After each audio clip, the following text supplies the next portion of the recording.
Are you concerned that if this little cabal, these voices, maybe they have a following of a few million here and a few million there, and together maybe they have 10 million and so forth, in a 50-50 country or in a close election, that they could hand to the Marxist-Islamist, American-hating left a victory in a close election? Could they not? What is it that forms American values and makes America successful?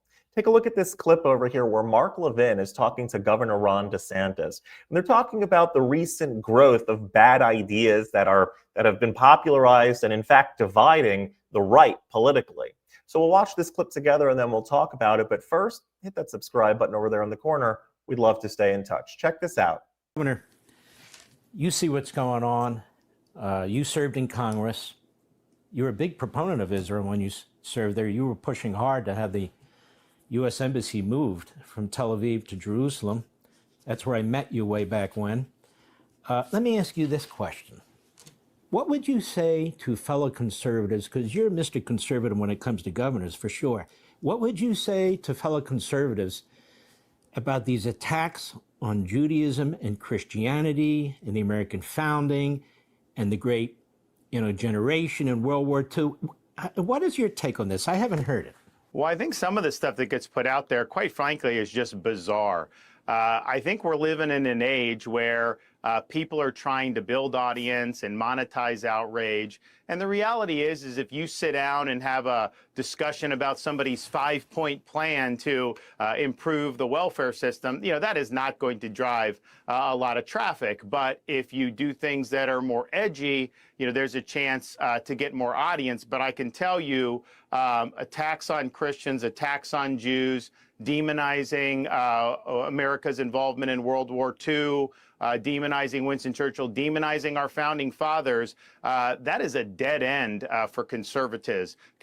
It doesn't work. It's not factually correct. And so I think we've got to just continue to stand for the enduring principles that have made this country great. And you know what? I'm proud of some of the things that that other people in other states have done to advance conservative principles. I'm proud when President Trump, has stood up and made our military stronger and took out Iran's nuclear reactor. I was proud of that as an American because he was acting in America's best interests.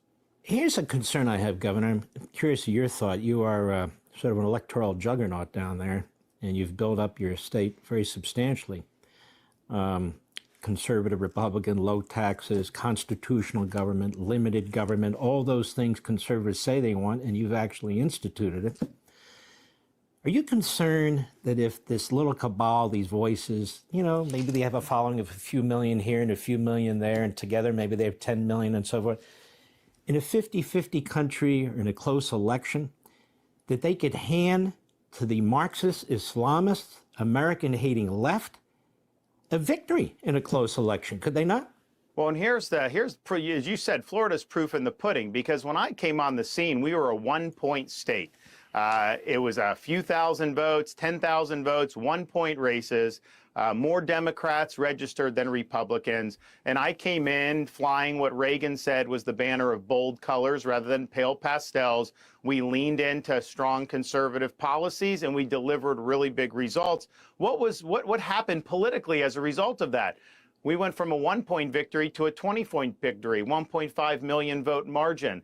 We now have 1.4 million more registered Republicans in the state of Florida than Democrats. And so I think we showed that conservatism wins, but it's got to be the conservatism that flows from the founding fathers, from our founding documents, from some of the great leaders over the past 50, 60 years, including, I admire people like Clarence Thomas on this U.S. Supreme Court, who've done it for many decades now. That's the winning formula. I think to indulge in some of the stuff that's more conspiratorial, that is trying to demonize our fellow Americans, that's just not going to work politically. And I'm proof that you can be bold, you can be very conservative, and you can win over people who didn't consider themselves Republicans in the past or who didn't consider themselves conservative in the past. We brought people to our side. When we talk about conservatism, the idea is you're trying to conserve something. Now, what is it that you're trying to conserve? You're trying to conserve the ethos, the value system in which the founders of the United States put into it. The heart, the soul, the culture, the ideas, the value system that the country was founded upon. That's what we're trying to conserve. That's what we're trying to preserve. And what is at the heart of everything is what's called today the Judeo-Christian values, what I like to call the Hebrew Bible values. Because this biblical idea, these biblical foundations, is what made us who we are. If you look around, there were studies done the last 20 years. If you look around other countries in the world, the average length that a country operates under one constitution is 17 years. That's the average, some more, some less, but it's all centered around about 17 years. We're coming up on our 250th anniversary. What makes America different? Why has America shattered that mold? It's because we are founded on something that is much bigger, much deeper, much more meaningful, much more grounded in history, much more grounded in God than other countries were formed on. It's really that simple.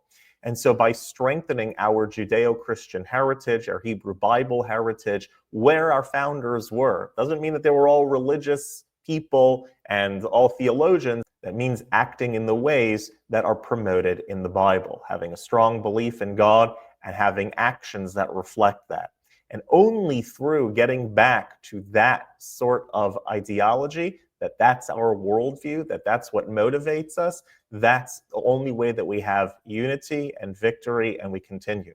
If we take other ideologies and we try to incorporate them, and we mix them in, and or we try to take new paths, it's not going to end well for us. And so let's if it ain't broken, don't fix it. Let's stick with the Bible. Let's stick with God. Let's stick with a moral society, a good society, and we'll build a wonderful future together. If you like this content overall, hit that subscribe button over there in the corner. We'd love to stay in touch. Take care.